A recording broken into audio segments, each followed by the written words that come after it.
The wedding invitation arrived on a quiet Tuesday afternoon, tucked between bills and advertisements in my mailbox. The elegant ivory envelope stood out immediately, my name written in my father's careful handwriting. I stared at it longer than I expected to, feeling a strange mix of curiosity and unease. I hadn't spoken to my family in almost 4 years. Slowly, I opened the envelope and pulled out the thick card inside. You are cordially invited to the wedding of Emily Carter, my younger sister. The golden child, the one my father always said was everything a daughter should be. For a moment I wondered if it had been sent by mistake. After all, the last time I had seen my father, he had told me that leaving home meant I was choosing to be on my own forever. Apparently, forever lasted only 4 years. I placed the invitation on the kitchen table and leaned back in my chair, memories creeping in whether I wanted them or not. Growing up, Emily and I lived in completely different worlds despite sharing the same house. She was the bright star of every family, gathering perfect grades, perfect smile, perfect daughter. My father bragged about her constantly, telling everyone how proud he was. Me, I was the comparison. Why can't you be more like Emily?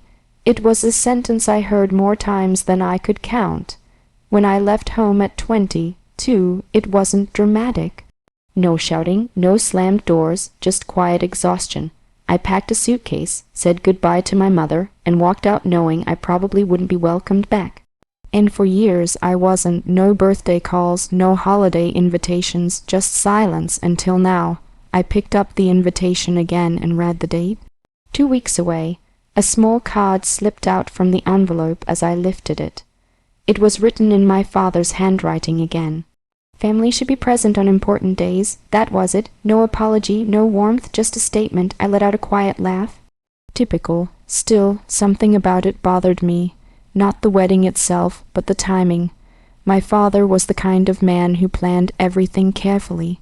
If he was inviting me now, after years of ignoring me, there was a reason, and I doubted it was reconciliation.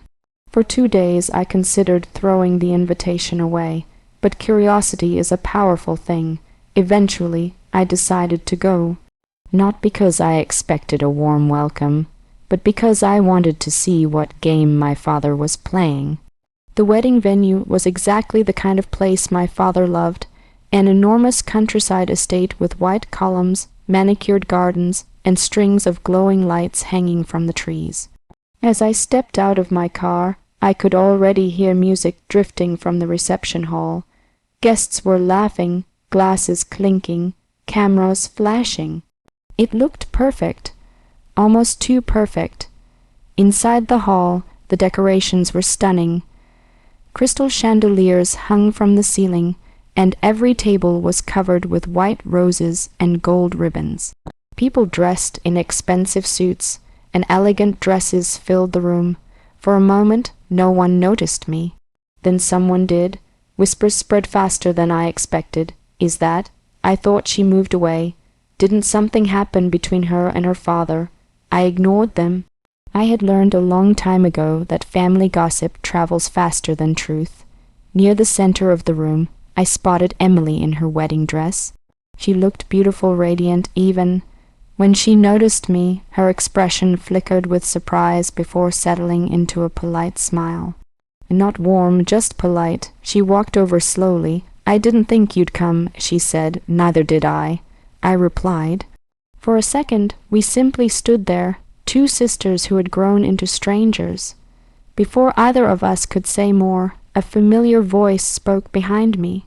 I'm glad you decided to attend. I turned. My father stood there in a perfectly tailored suit, his expression calm and unreadable. Time had added a few gray hairs, but otherwise he looked exactly the same, controlled, confident, certain. I wasn't sure I was welcome, I said. You're here now, he replied. No hug, no smile, just business.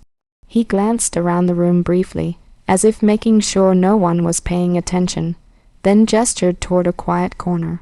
I'd like a moment of your time. Something in his tone made my stomach tighten. We stepped away from the crowd toward a small hallway near the back of the venue. Once we were alone, he reached into his jacket pocket and pulled out a sealed envelope. "This is for you," he said. I frowned slightly. "What is it?" "You'll understand when you read it." The paper felt heavier than it should have when he placed it in my hand. For a moment, I hesitated before opening it. Inside was a single-typed document. The title at the top made my chest tighten instantly. "Official Notice of Disownment." My father watched my face carefully as I read.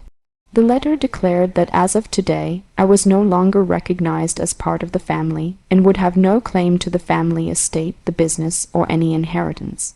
At the bottom was his signature, neat, final. "This seemed like the most appropriate day to make things official," he said calmly. Behind us, the sound of wedding music and laughter drifted through the hallway. For a few seconds, I said nothing. Then I slowly folded the paper and slipped it into my pocket. My father waited, clearly expecting anger or tears. Instead, I looked up and smiled, because at that moment I realized something. He thought this letter ended the story. But he had no idea the story had only just begun. My father expected anger when he handed me the disownment letter. Maybe tears, maybe a scene that would confirm everything he had always believed about me. That I was emotional, impulsive, and incapable of handling the world the way he could. But as I stood there in the quiet hallway of the wedding venue, listening to the music and laughter drifting from the reception hall, something strange happened. I felt calm, not because the letter didn't hurt, it did. No matter how many years had passed, seeing my own father's signature under the words "Official Notice of Disownment" still felt like a knife sliding slowly between old scars. But the pain wasn't new. I had lived with it for years. What my father didn't understand was that the moment he decided I was no longer part of his world was the moment I began building my own. 4 years earlier, when I left home, I had exactly 2 suitcases, a few $100s in savings, and absolutely no idea what I was going to do next. The first year was brutal. I worked 3 jobs at once, waiting tables in the morning, assisting in a small accounting office during the day, and delivering food late at night. Some nights I slept only 3 hours. Some weeks I wondered if leaving home had been the worst mistake of my life. But slowly things began to change. The accounting office where I worked during the day was run by an older lawyer named Mr. Patel. He was strict, detail-oriented, and almost impossible to impress, which made it surprising when, one evening after closing, he stopped by my desk. "You read contracts carefully," he said. "I try to." I replied. He nodded slowly. "Most people don't. They look for the obvious numbers and miss the dangerous sentences hiding between them." That conversation changed everything. Mr. Patel began teaching me things most assistants never learned. How corporate agreements were structured, how ownership shares could quietly shift through legal clauses, and how companies protected themselves through complex contracts. For the first time in my life, I felt like someone saw potential in me instead of comparing me to someone else. I studied constantly after that. Within 2 years, I was no longer just an assistant. I had completed financial certification courses, earned promotions, and started working directly on corporate restructuring cases. That was when I first heard something interesting. A company name appeared in a stack of financial documents on my desk one afternoon. Carter Holdings, my family's business. Seeing the name after so many years felt strange, like spotting a ghost from another life. At first I tried to ignore it, but curiosity slowly pulled me in. I began researching publicly available records. What I discovered surprised me. The company my father loved to brag about wasn't doing nearly as well as people believed. Revenue had declined over the past several years, and the business had taken on several complicated investment agreements to stay afloat. Some of those agreements contained legal structures I recognized immediately, structures that shifted ownership percentages under certain conditions. Out of curiosity, I requested copies of older documents filed years earlier, some dating back to the time when I was still living at home. And that was when I found something truly unexpected. Buried inside a restructuring agreement from years ago, was a clause involving family members listed as minor shareholders. At the time, it probably seemed like a simple administrative decision, but legally it meant something else. My name was still there. My father had forgotten to remove it. That meant that under certain financial triggers written into later agreements, the distribution of controlling shares could change automatically. When I realized what that meant, I sat back in my chair and stared at the papers for a long time. I wasn't just connected to the company anymore. If the conditions were met, I could become one of its largest shareholders. I didn't act immediately. Instead, I spent months reviewing every contract, every restructuring document, every investment agreement connected to Carter Holdings. Carefully, quietly, eventually, I confirmed what I suspected. My father had unknowingly signed several documents that strengthened those clauses over time. And he had no idea. I never contacted him, never warned him, not because I wanted revenge, but because I knew something important about my father. He would never believe I was capable of outmaneuvering him. Then, 6 months ago, the wedding invitation arrived. When I saw my father's handwriting on the envelope, I immediately understood. He wanted a symbolic moment, a public way to erase me from the family story. But by then, I had already spoken with lawyers. And the thick folder sitting in my bag tonight contained every document necessary to prove something my father had never imagined. Standing in the hallway of the wedding venue now, I looked at the door leading back into the celebration. Music was playing, guests were laughing. My sister was probably greeting relatives, completely unaware that something was about to change. I adjusted the strap of my bag on my shoulder. Inside it was the legal file, the truth. My father thought he had chosen the perfect day to end my place in the family. But what he didn't realize was this: he had also chosen the perfect day for the truth to finally be seen. The music in the reception hall grew louder as I stepped back inside. A slow, instrumental melody drifted through the room, while guests gathered around the dance floor, laughing and raising glasses in celebration. Crystal lights shimmered above the tables, reflecting off polished silverware and champagne glasses. To everyone else, it was the perfect wedding evening. To me, it felt like standing at the center of a carefully arranged stage. I could still feel the disownment letter resting in my pocket.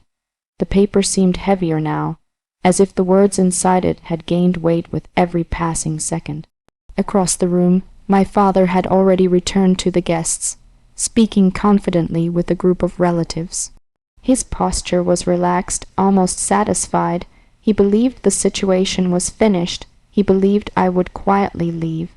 But I had learned something important during the years I spent rebuilding my life. Silence can be more powerful than anger. I slowly walked across the room toward the stage, where my sister and her new husband were standing near the wedding cake. Guests were beginning to gather around them, cameras ready for the traditional cake-cutting moment. Emily was smiling brightly, greeting relatives and thanking them for coming. When she noticed me approaching, her smile faded slightly. Not out of hostility, more like confusion. Perhaps she assumed I was finally going to confront our father. The whispers started again as people noticed me walking toward the center of the room. She came back. What is she doing? Is something about to happen? I ignored them. When I reached the stage, Emily looked at me carefully. Is everything okay? She asked quietly. I didn't answer right away. Instead, I reached into my bag and pulled out the thick folder I had carried with me all evening. The legal file. It felt solid in my hands, months of research, contracts, and legal confirmations carefully organized into one place. Emily frowned slightly as I held it out to her. What is this? She asked. Something you should read, I said calmly. She hesitated before taking it. At that moment my father noticed us. His expression tightened as he began walking quickly through the crowd toward the stage.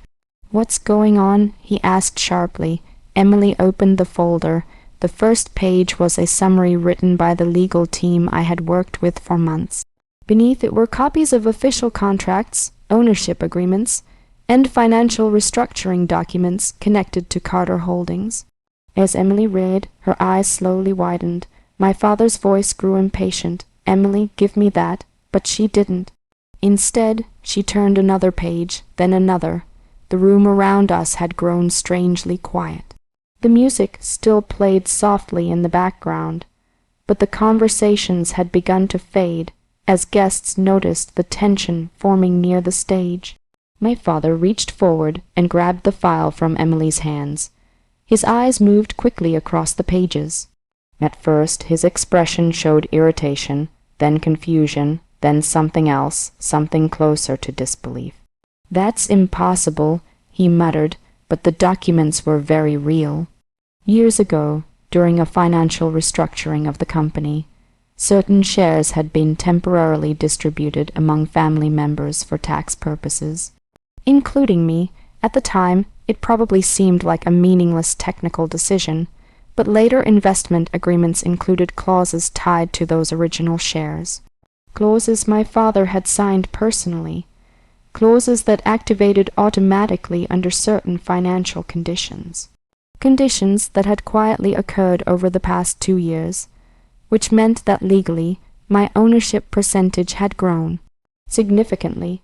In fact, according to the contracts now sitting in my father's trembling hands, I now held controlling shares in Carter Holdings, the company he had spent his entire life building, the company he planned to pass down to Emily. Guests nearby had begun whispering again.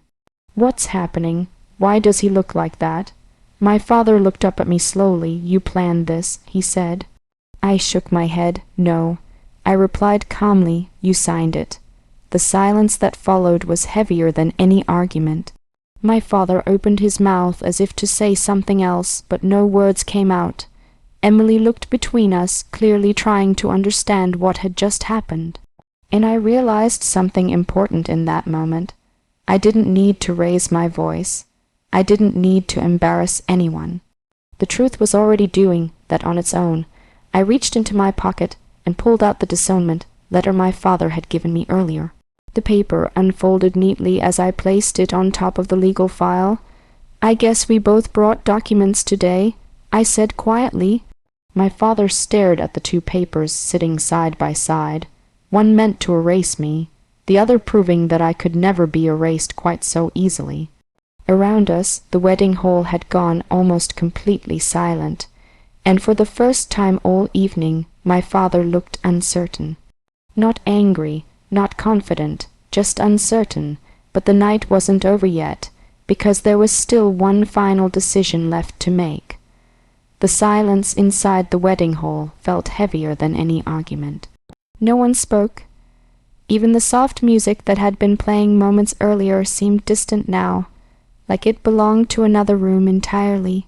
Dozens of guests stared toward the stage, waiting for something, anything, to break the tension. My father stood frozen, the legal file still open in his hands. For a man who had always been so confident, so certain that every situation was under his control, the uncertainty on his face was almost unfamiliar. He flipped through the pages again, slower this time, as if hoping the words might somehow change. "They're misinterpreting the contracts," he finally said, his voice tight. This doesn't mean what you think it means. It means exactly what it says," I replied calmly. Emily looked between us, clearly overwhelmed. "Can someone please explain what's happening?" she asked quietly. I stepped closer and gently took the folder back from my father's hands. Years ago, I would have been terrified to stand across from him like this. His voice alone used to make me shrink back into silence, but tonight felt different, not because I had power, but because I no longer needed his approval. The company went through several financial restructures over the past few years. I explained to Emily, keeping my voice steady. Some of those agreements included clauses tied to original shareholder percentages. Emily glanced down at the documents again. "And you're saying?" "I'm saying those clauses shifted ownership over time," I said, legally. My father shook his head, frustration flashing across his face. "You think a stack of paperwork gives you control over my company?" I didn't answer immediately. Instead, I placed the legal file on the small table beside the wedding cake. Guests leaned closer, whispering quietly. "Yes." I said simply. The word landed in the room like a stone dropping into still water. For a moment my father looked as if he might explode with anger, but something stopped him. Maybe the number of witnesses in the room. Maybe the fact that he knew the contracts were real, or maybe the realization that he had signed them himself. Emily slowly sat down in one of the nearby chairs, clearly trying to process everything. "You mean the company belongs to you now?" she asked softly. I shook my head. "That depends on what I decide." The words hung in the air. My father's expression hardened. "So that's it then," he said bitterly. "You waited all these years just to humiliate me." I looked at him for a long moment. If this had happened years ago, maybe that would have been true. Maybe anger would have taken over. Maybe revenge would have been the only thing I wanted, but the years away from this family had changed something inside me. "No," I said quietly, "I didn't come here for revenge." My father let out a harsh laugh. Then what was the point of all this?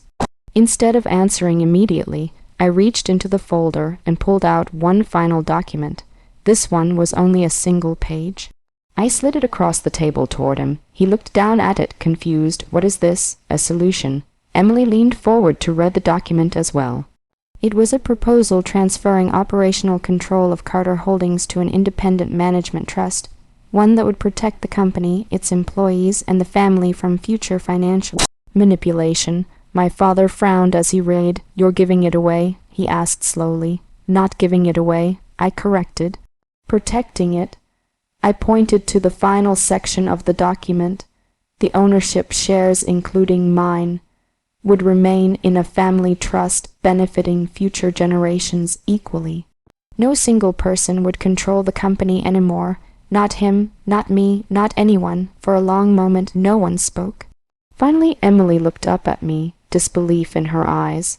"You could have taken everything," she said. "Yes," I replied. "Why didn't you?" I thought about that question for a moment. Then I reached into my pocket and pulled out the disownment letter. The paper was slightly wrinkled now from being folded earlier. I placed it gently beside the new document. "Because I didn't need revenge," I said. I looked at my father one last time. For the first time in my life, I didn't feel small standing in front of him. "You disowned me today," I said calmly, "but I stopped needing your approval a long time ago." The words were not loud, but they echoed through the silent room. Without waiting for a response, I closed the folder and stepped away from the stage. Behind me, the wedding guests slowly began whispering again as the moment passed. The music eventually started playing once more, and the celebration continued. But as I walked out of the reception hall and into the cool night air, I felt something I hadn't felt in years. Freedom, not the kind that comes from winning, the kind that comes from finally letting go.